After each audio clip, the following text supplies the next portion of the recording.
On today's show, we're talking about setting KPIs as a social media manager. Welcome to JFDI with the Two Lauras, the weekly podcast where we talk about everything related to working as a freelance social media manager. From business tips to marketing advice and the occasional random rant, which we may well have on this episode today. But on today's show, we're talking about KPIs. This is something that comes up in our communities every now and then, so we thought we'd talk about whether you should use them. And let's start by talking about what we actually mean by KPIs, just in case you've never heard that term before. A KPI is a key performance indicator, and the point of them is to show somebody's performance in their job. So should we set KPIs as freelance social media managers, Laura? No. Okay, end of podcast. The end. Bye, see you next week. No, let's go into it a little bit more than that. I don't think it makes sense to use KPIs as a social media manager because you're in a marketing role, not a sales or a task-based role for starters. But also, and like the most important reason, is because you are not in control of the outcome. You're not in control of the algorithm. You're not in control of the platform. You're not in control of Mozaride putting his cardigan on, getting in his stories and telling you that everything's changing and there's a new feature. You're not in control of what's happening in the world that can determine whether someone opens their bloody Instagram or LinkedIn app. You're not in control of Facebook going down for a day. Yeah. There's so many things you cannot control. Your kids are off school sick, so that person doesn't open their Instagram account that day. You can't control anything. No, exactly. And look, like I have worked in sales and marketing all my life, ever since I left school. And KPIs made total sense when I was in an employed sales role. Totally made sense. It was about my performance, what I did during my day when I was sitting at my desk, in terms of we would have KPIs of how many sales calls do you have to make, how many appointments do you have to book, how many appointments do you have to attend, how many people can you convert into a client. Those things make sense because you are in control. And if somebody doesn't pick up the phone, you phone somebody else. If somebody says no to an appointment, you phone somebody else. If somebody doesn't become a client, you've got another appointment booked. You are in control of that. That would be like saying on social media, if your post doesn't go viral, you post another that day. Yeah, or just make it go viral. Why haven't you made it go viral? There is no viral button. Yeah, it just doesn't make sense to do it as a social media manager because there's too many variables. There's too many things that you cannot control. And KPIs are about your performance, not the performance of whatever it is you put out into the world, right? So like when I was working in sales and marketing, our KPIs would be based on what we've done. If we had, for example, put an advert in the newspaper, we wouldn't have a KPI about that because we're not in control of whoever reads the newspaper or if the delivery boy has even delivered the newspapers. It would be one of the tasks we've got to do is come up with a newspaper ad and get it in the paper, but it wouldn't be what actually happens from that. Yeah. So you're not in control of those things. And I could understand some of this if you were an employed social media manager. Yeah. It may be, you have to respond to inquiries within a certain amount of time or, like what's your response time in DMs? Yeah. Yeah. You have to reply to people within 6 hours. Yeah, totally. Yeah. But as a freelancer, we don't work like that. No. We don't need to. And people are not paying for our time. We don't have to justify what we've done every day. No. So it doesn't make sense. Just doesn't make sense. And the end result, if that's sales or leads, isn't just you are not the only person that contributes to that. No. Because obviously their website could be shit. Their sales team could be shit at converting. They might be out of stock that week. Exactly. So as a freelancer, this just does not work. Yeah. KPI is based on things like view counts, website clicks, comments. All of those things have too many variables that you are not in control of because they are not a one-to-one conversation, not a one-to-one task, not something that you can do and it's done. We wouldn't recommend it, but you could have a KPI of I'm going to post however many pieces of content every week. That would be a KPI because that is like your performance is that you've done that. But that's not what you would do in marketing. So it doesn't make sense. And it doesn't mean anything anyway, does it? No, absolutely not. So what? Yeah, definitely not. So basically, we're not using KPIs. Absolutely not. But there are things that you should do instead. And I think it's important to pay attention to this, because I have been asked multiple times by clients or leads in the past, well, what KPIs would you set? What targets would you set? So knowing what you would do instead, and therefore how to answer those questions, are important, because these questions probably will come up with clients. Yeah, 100%. Okay, so what would we recommend instead? Well, there are various things. You've got your pen and paper. We would focus on the objective that your client has set, or if it's your business, but the client has set, to make sure that you're just working towards that. Like the conversations I've had in the past with clients will go, well, how much are you going to increase the reach? How much are you going to do this? How much are you going to do that? And I would be like, all I can guarantee is that I will do everything I can to focus on that objective and to get as many of those things as possible within that time frame. Yeah. So you just need to focus all your energy on that. Focus what you're looking at in terms of analytics, all at that objective. That becomes your, focus. Yeah. Trying to think of a different word. Like what we mean by that is, let's just pick a really easy one. If your client says, I want to reach more people, you know that all your strategy is about what is the kind of content that would be shared, what's the kind of content that would be put in explore feeds or for you pages, whatever. The volume of content. Yeah, exactly. So it's those sorts of things, the types of content, how much content you're putting out, when you're putting out, that is aligned with that goal. If they said to you, my objective is that I need more website traffic, then you're probably having a campaign that starts with reaching more people, getting them to understand why they need to go on the website, and then getting them onto the website. So your strategy would change depending on what the objective is, which is why the objective is so important to understand. The other thing that we would really recommend, and it concerns me that not enough social media managers are doing this, especially when there are now tools to do this, is the testing. The testing is so important. And if you're saying to your client, look, I'm not setting KPIs, but what we are going to do is we're going to test different strategies, test different types of content, test this, and this to help us to reach this objective. That sounds so much more valuable and so much more likely to work than me just saying, oh yeah, I'm gonna post 5 times a week. And I'm going to increase your reach by 50%. And I'm going to blah, blah, blah, blah, blah, blah, blah, because that would all be guessing. Yeah.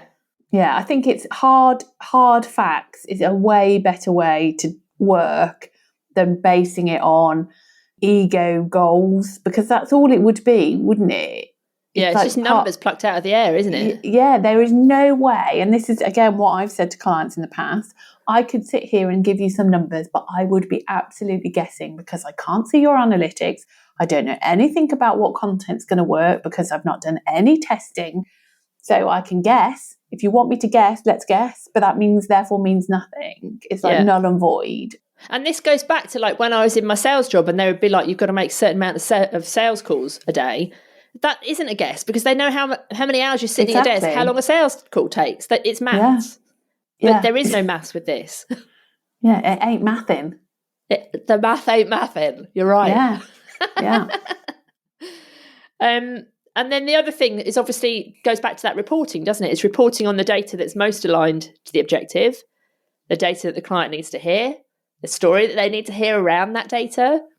And it also is this comes down to communication with your client as well, in terms of they need to understand that it takes time. They need to understand that you've got, especially when you first start working on an account more than ever, or especially if there are major changes, maybe brand new products or a different audience, it's any major change, things take time, because you have to test and refine, and you need them to know that and to understand that your first post is not going to suddenly generate loads of sales.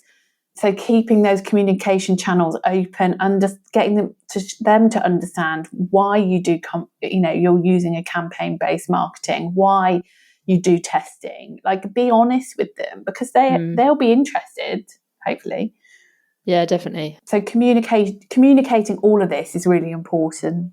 Yeah. And also using that data to inform the future strategies and telling your client that you're doing that.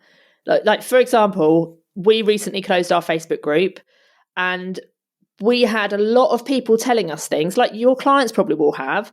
And people were saying to us, oh, I think you've made a mistake. This is how I found you. And, all of these conversations. And me and Laura are like, oh my God, are we making a mistake? And it makes you question yourself.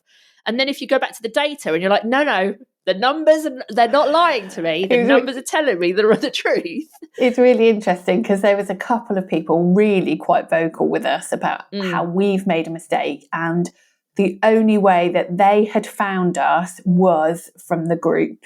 So we were like, wow, okay. So we went and had a look. Am I allowed to say this? Yeah, go for it. Yeah. So we went and had a look, and both of these people had been in the group for over 5 years. I think possibly one might have been 4 years. The other would have been 5 years. I can't remember exactly. Guess how much money these people had. Yes, so yes, they'd found us, and obviously they'd joined the group, and they'd been active in that group taking free advice. Guess how much money they all spent with us in total? Drum roll. Sweet FA.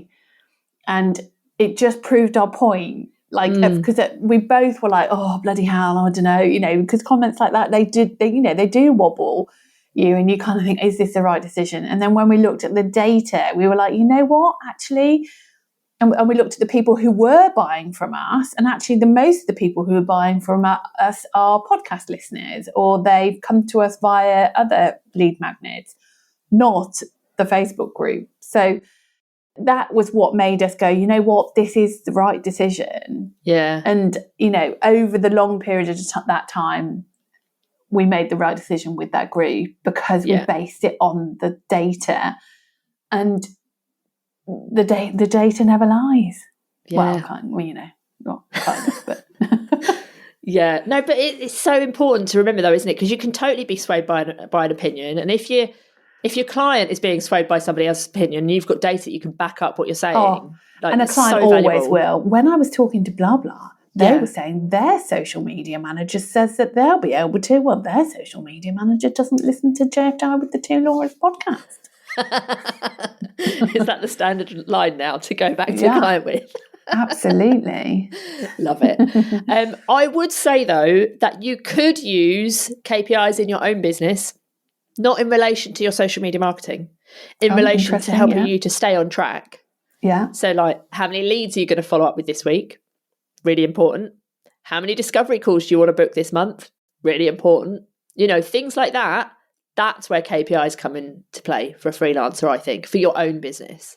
Yeah, that's interesting. I don't think I would do that, but that's interesting. If you're target driven person like that, then absolutely. But I'm not. I'd have to incentivize it. Yeah. See, I've never had like a formal, I'm going to follow up with 5 people this week, but very much had a process of people who would kind of reach the top of my list, who I would then be following up with. Oh, yeah. And, like if you've got the toolkit and you're using the leads tracking system, you'll know what we mean. You've got like a list of people who you need to follow up with. And so if you are somebody who does need that structure and that reminder, then KPIs could be brilliant for that. Yeah. I think, yeah. So I think maybe before we wrap up, we should just go back over, what if a client asks you to set KPIs? Like, what is the response, apart from just going, no, like Laura Davis would? So, and I think there's a few things that you need to kind of push back on. I think you need to remind them that you're not working on like a task basis. You're a marketing strategist. You tell them that you're going to be reporting on the data that's most aligned with their objectives. You can tell them how many meetings you're going to have, when you're going to have those meetings, when they're going to get their reports. You can tell them that you're going to map out campaigns, etc. You can tell them that everything you're doing together is going to be working towards helping them to meet goals, but that you cannot set KPIs because you are not in control of the platforms, and anything can happen at any time on those platforms. So it's impossible to set KPIs based on performance goals in terms of how many people you're going to reach, how many comments you're going to get, all of those sorts of things, because they're based on algorithms and platforms that are out of your control. And they really need to understand that. So don't be afraid to tell them that. And they are based on people taking an action, and you also have no control over those people. Yeah. You can do the best you can. Yeah, totally. But I totally understand why a business would ask you this, because they don't know about social media marketing. So if, for example, they have got a sales team, they'll be used to working with KPIs. Yeah. So it stands to reason they're going to ask you. So it's just that education piece that will help them to understand why not. You know, don't kind of take it to heart that they're going to be expecting it. They just need to understand why not. And all of this is good content for your social media marketing. Yeah. Like all of this is about education. This is the perfect kind of content to put out there to explain to people that you do things better than set KPIs. Yeah. And that's, that's what people are like, oh my God, I hadn't thought of it like this. This is brilliant. And this person knows their shit. I'm going to hire them. Obviously, won't be on one post. It will be over a campaign. Yeah, love it. So I would definitely do what I do best, and is sit in your analytics on the platform, sit in Google Analytics and start to understand what the data is actually telling you, how you can be confident in talking about that data and those analytics, and therefore understand by doing so what you can't promise to, and what you can't set targets for. The more comfortable you are with the data and understanding your role, the more easier these conversations are going to be with your clients. If things like Google Analytics are stuff that you completely struggle with and you've not even gone there, we have a complete training within the Social Media Manager Toolkit to help you to find ways to track this kind of data, because these are the kind of services that people would expect from you as a 4-figure social media marketer who is working with this campaign-led strategy. So if you want to find out more about the Social Media Manager Toolkit, you can head to thetwolauras.com/toolkit and we will put the link in the show notes. Excellent. Well, there we go then. So to wrap up, we're not setting KPIs as a social media manager, and we could have just finished the show at the beginning where you said no, yeah? Yeah. Perfect. We'll be back same time, same place next week. And in the meantime, hopefully we'll see you on Instagram. Yeah, see you there. Toodle pip. Toodles.